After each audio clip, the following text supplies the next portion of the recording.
I go to a Catholic school, and what I've picked up from what I've heard about their beliefs is that they believe that those who commit suicide go directly to hell. What can you tell me about that?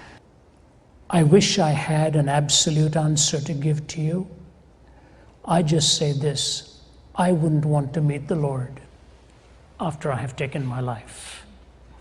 And the reason is, in Genesis 9:6, murder is called the ultimate attack upon the image of God.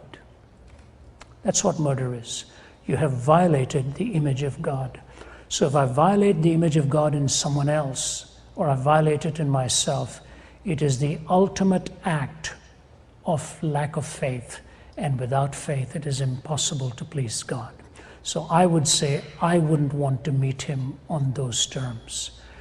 I will also say this, that I cannot stand as a judge and tell the parent of an 18 or a 19-year-old where life has been wasted like that, that's the end and that person is hellbound. That's not my prerogative in life. I would have to leave God as that judge and leave God to work for the peace of a family that has had to live through it. I would never want, I tried that once, and it took me years to even talk about it. I never talked about it to my parents afterwards. My wife spoke to my mother and my father and said, it is so embarrassing to Ravi to even discuss it. It's easier for me to discuss it from a platform than it is to talk one-on-one across a table.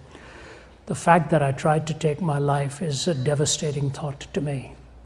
The only consolation I have is that I didn't know Christ at that time. Now that I know him, I will never ever violate the image of God that he's given to me.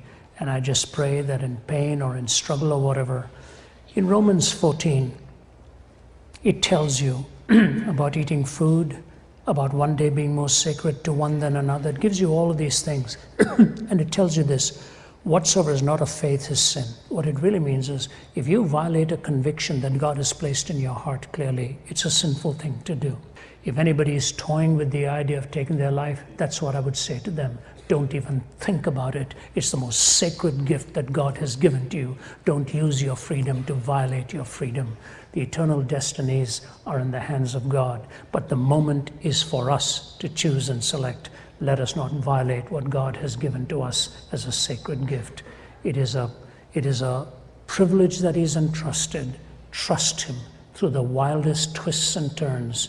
When you finally meet with him, you'll find he sustained you the greatest in your darkest night of the soul.